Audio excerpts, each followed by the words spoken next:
Friends, ಎಲ್ಲರಿಗೂ welcome to tarot life. So ಯಾರೆಲ್ಲ ಮೊದಲನೇ ಸಲ ಈ ಒಂದು ವಿಡಿಯೋ ಮುಖಾಂತರ ಚಾನಲ್ನ ವಿಸಿಟ್ ಮಾಡ್ತಾರೆ, ಚಾನಲ್ಗೆ ದಯವಿಟ್ಟು ಸಬ್ಸ್ಕ್ರೈಬ್ ಆಗಿ. ಆ್ಯಂಡ್ ಯಾರೆಲ್ಲ ರಿವಿಸಿಟರ್ಸ್ ಇದ್ದೀರಾ, ಮತ್ತೊಮ್ಮೆ ನಿಮಗೆ ಟ್ಯಾರೋ ಲೈಫಿಗೆ ಸ್ವಾಗತ. ಸೊ ಯಾರೆಲ್ಲ ತುಂಬ ಗ್ರ್ಯಾಟಿಟ್ಯೂಡನ್ನು ತಿಳಿಸ್ತೀರಾ, ಪಾಸಿಟಿವ್ ಆಗಿ ಕಮೆಂಟ್ಸ್ ಮಾಡ್ತೀರಾ, ವಿಡಿಯೋವನ್ನು ನಿಮ್ಮ ಆತ್ಮೀಯರೊಂದಿಗೆ ಶೇರ್ ಮಾಡ್ತೀರಾ, ನನ್ನ ಕಡೆಯಿಂದ ತುಂಬ ತುಂಬ ಧನ್ಯವಾದಗಳು. ಓಕೆ, ಸೊ ಬನ್ನಿ ಇವತ್ತಿನ ಒಂದು ವಿಡಿಯೋ ಶುರು ಮಾಡೋಣ. ಇವತ್ತಿನ ಟಾಪಿಕ್ ಏನಪ್ಪ ಅಂತಂದರೆ, ನಿಮ್ಮ ಒಂದು ವ್ಯಕ್ತಿಯ ಕರೆಂಟ್ ಡೀಪ್ ಟ್ರೂ ಫೀಲಿಂಗ್ಸ್ ಯಾವ ಥರ ಇದೆ, ಅಂದರೆ ಅವರ ಒಂದು ಮನದಾಳದಲ್ಲಿ ನಿಜವಾದ ಒಂದು ಭಾವನೆ ನಿಮ್ಮ ಮೇಲೆ ಯಾವ ರೀತಿ ಇದೆ, ಯಾವ ಒಂದು ಒಪಿನಿಯನ್ ಅಂತಕ್ಕಂಥದ್ದನ್ನ ನಿಮ್ಮ ಮೇಲೆ ಹೊಂದಿದ್ದಾರೆ ಅಂತಕ್ಕಂಥದ್ದನ್ನ ಇವತ್ತಿನ ವಿಡಿಯೋದಲ್ಲಿ ನಾವು ನೋಡೋಣ. ಸೊ ನೀವು ಮಾಡಬೇಕಾಗಿರೋದಿಷ್ಟೇ, ಮೈಂಡನ್ನು ಕಂಪ್ಲೀಟಾಗಿ ರಿಲ್ಯಾಕ್ಸ್ ಮಾಡ್ಕೊಳ್ಳಿ. ಯಾವ ವ್ಯಕ್ತಿಗೋಸ್ಕರ ಈ ಒಂದು ವಿಡಿಯೋ ನೋಡ್ತಿದ್ದೀರಾ, ಆ ವ್ಯಕ್ತಿಯ ಹೆಸರು, ಡೇಟ್ ಆಫ್ ಬರ್ತ್ ಅಥವಾ ಭಾವಚಿತ್ರ ಮೈಂಡಲ್ಲಿ ವಿಜುವಲೈಸ್ ಮಾಡ್ಕೊಳ್ಳಿ. ಓಕೆ, ಆ್ಯಂಡ್ ನೋಡೋಣ ಆ ಒಂದು ವ್ಯಕ್ತಿಯ ಎನರ್ಜೀಸ್ ಅಂತಕ್ಕಂಥದ್ದು ಯಾವ ಥರ ಇದೆ.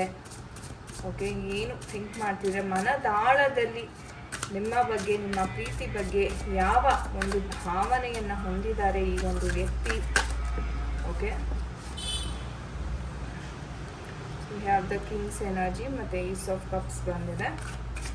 ಸೊ ಥಿಂಕ್ ಮಾಡಿ ಡೀಪಾಗಿ ನಿಮ್ಮ ಒಂದು ವ್ಯಕ್ತಿ ಬಗ್ಗೆ. Okay, so we have the temperance energy. Okay,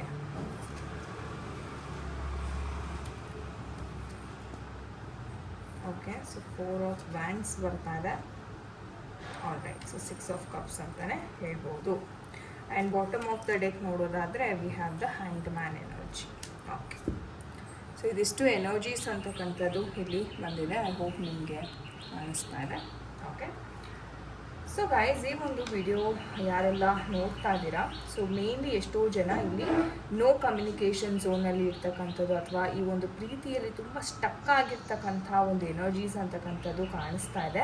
ಅಂದರೆ ನಿಮ್ಮ ಪರ್ಸನ್ ಒಂದು ರೀತಿ ನಿಮಗೆ ಕಮಿಟ್ಮೆಂಟು ಕೊಡ್ತಾ ಇಲ್ಲ ಅಥವಾ ಬಿಟ್ಟು ಹೋಗೋದಕ್ಕೂ ಅವರು ರೆಡಿ ಇಲ್ಲ ಅಂತಲೇ ಹೇಳ್ಬೋದು ಈ ಒಂದು ಪರಿಸ್ಥಿತಿನಲ್ಲಿ. ಸೊ ಆ ಥರ ಒಂದು ಸಿಚುವೇಷನಲ್ಲಿ ಎಷ್ಟೋ ಜನ ಇದ್ದೀರಾ.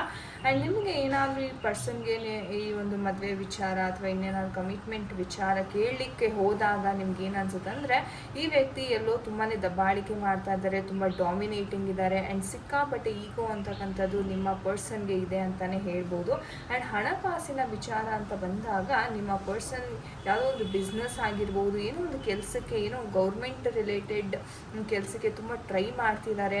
ಸೊ ಆ ಪೊಸಿಷನ್ ಅಂತಕ್ಕಂಥದ್ದು, ಓಕೆ ನನಗೆ ಗೌರ್ಮೆಂಟ್ ಜಾಬ್ ಸಿಕ್ಕಿದ್ರೆ ನನಗೆ ಲೈಫ್ ಸೆಟ್ಲ್ ಆಗುತ್ತೆ ಅನ್ನೋ ಒಂದು ಒಂದು ಆಸೆ ಆಕಾಂಕ್ಷೆಗಳನ್ನ ಹೊಂದಿದ್ದಾರೆ ಅಂತ ಹೇಳ್ಬೋದು. ಇನ್ನೊಂದು ಏನಪ್ಪ ಅಂದರೆ, ನಿಮ್ಮ ಪರ್ಸನ್ಗೆ ಸೊಸೈಟಿನಲ್ಲಿ ಬಹಳ ಒಂದು ಗೌರವ ಅಂತಕ್ಕಂಥದ್ದು ಈಗಾಗಲೇ ಇದೆ. ಇಲ್ಲದೇ ಇರೋರಿಗೆ ಆ ಪೊಸಿಷನ್ಗೆ ಹೋಗಬೇಕು ಅನ್ನೋ ಒಂದು ಆಸೆ ವಿಪರೀತಕ್ಕೆ ಇದೆ ಅಂತ ಹೇಳ್ಬೋದು.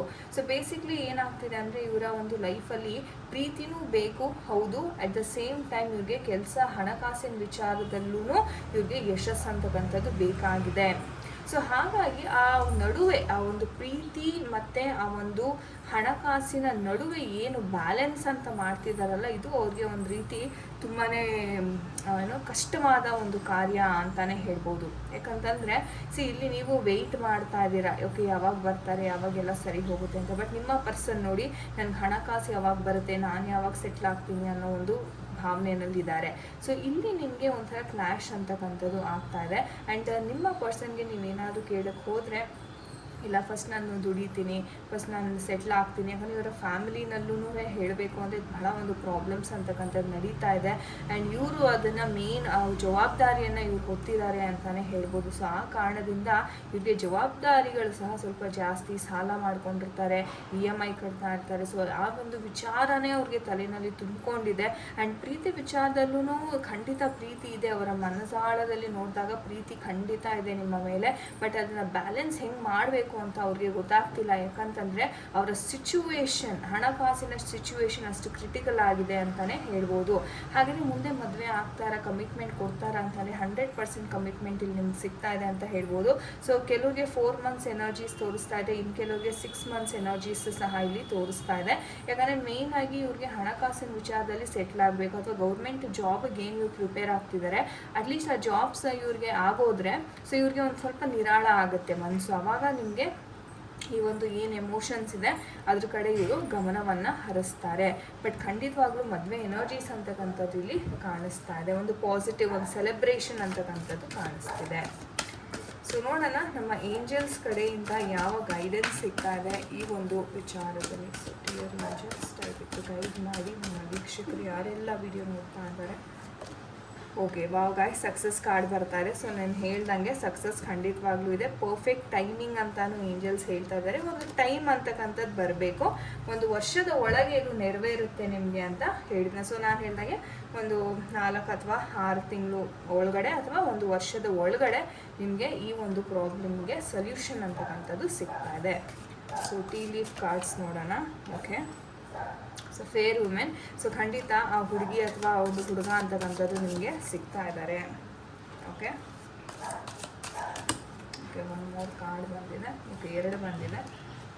ಓಕೆ, ಸೊ ಕ್ರಿಟಿಸಿಸಮ್ ಅಥವಾ ಇವ್ರೇನು ದಬ್ಬಾಳಿಕೆ ತೋರಿಸ್ತಾರೆ ಅದರಿಂದ ನೀವೇನು ತಲೆ ಕೆಡಿಸ್ಕೊಳ್ಳೋ ನೆಸೆಸಿಟಿ ಇಲ್ಲ. ಎಗೇನ್ ಗ್ಯಾರಂಟೀಡ್ ಸಕ್ಸಸ್ ಅಂತ ಬರ್ತಾರೆ. ಸೊ 2 ಸಕ್ಸಸ್ ಕಾರ್ಡ್ ಬರ್ತಾ ಇದೆ. ಅದ್ಭುತವಾದ ಒಂದು ಸನ್ನಿವೇಶ ಅಂತಲೇ ಹೇಳ್ಬೋದು. ಓಕೆ, ಸೊ ಅದ್ಭುತವಾದ ರೀಡಿಂಗ್. ಸೊ ಏನು ಟೆನ್ಷನ್ ತೊಗೊಳ್ಳುವಂಥ ನೆಸೆಸಿಟಿ ಇಲ್ಲ. ಸೊ ಒಳ್ಳೆಯದಾಗಲಿ ಎಲ್ಲರಿಗೂ ಅಂತ ಹೇಳ್ತಾ, ಆಲ್ ರೈಟ್ ಗಾಯ್ಸ್, ಇದಾಗಿತ್ತು ಇವತ್ತಿನ ಒಂದು ರೀಡಿಂಗ್. ಐ ಹೋಪ್ ನಿಮ್ಗೆ ಇಷ್ಟ ಆಗಿದೆ ಅನ್ಕೋತೀನಿ. ಯಾರ ಜೊತೆ ಎಲ್ಲ ಕನೆಕ್ಟ್ ಆಯಿತು ಖಂಡಿತ ಕಮೆಂಟ್ ಸೆಕ್ಷನಲ್ಲಿ ದಯವಿಟ್ಟು ತಿಳಿಸಿ. ಆ್ಯಂಡ್ ನಿಮ್ಗೆ ಯಾರಿಗೆಲ್ಲ ಪರ್ಸ್ನಲ್ ಟ್ಯಾರೋ ರೀಡಿಂಗ್ ಬೇಕಾಗಿದೆ ಖಂಡಿತವಾಗ್ಲೂ ಡಿಸ್ಕ್ರಿಪ್ಷನ್ ಬಾಕ್ಸಲ್ಲಿ ಆಫೀಸ್ ನಂಬರ್ ಅಂತಕ್ಕಂಥದ್ದು ಇರುತ್ತೆ. ನೀವು ಕಾಂಟ್ಯಾಕ್ಟ್ ಮಾಡಿ ಅಪಾಯಿಂಟ್ಮೆಂಟ್ ಸ್ಲಾಟ್ಸ್ನ ಬುಕ್ ಮಾಡ್ಕೋಬೇಕಾಗುತ್ತೆ. ಆ್ಯಂಡ್ ನಿಮಗೆ ಯಾರಿಗೆಲ್ಲ ಒಂದು ಟ್ಯಾರೋ ಕಲಿಬೇಕು ಅನ್ನೋ ಒಂದು ಆಸಕ್ತಿ ಇದ್ದರೆ ಖಂಡಿತವಾಗ್ಲೂ ನೀವು ಸಹ ಕಾಂಟ್ಯಾಕ್ಟ್ ಮಾಡಿ ಒಂದು ಅದ್ಭುತವಾದ ಒಂದು ವಿದ್ಯೆಯನ್ನು ನಿಮ್ಗೆ ಆಗಿಸ್ಕೋಬೋದು ಅಂತ ಹೇಳ್ತಾ, ಥ್ಯಾಂಕ್ ಯು ಸೋ ಮಚ್. ಯಾರೆಲ್ಲ ವಿಡಿಯೋವನ್ನು ಇಲ್ಲಿ ತನಕ ತಾಳ್ಮೆಯಿಂದ ನೋಡಿದ್ದೀರಾ. ನಾನು ನಿಮಗೆ ಸಿಗ್ತೀನಿ ಮುಂದಿನ ವಿಡಿಯೋದಲ್ಲಿ. ಅಂಟಿಲ್ ದೆನ್ ನಿಮ್ಮೆಲ್ಲರಿಗೂ ನಮಸ್ತೆ. ಹರೇ ಕೃಷ್ಣ.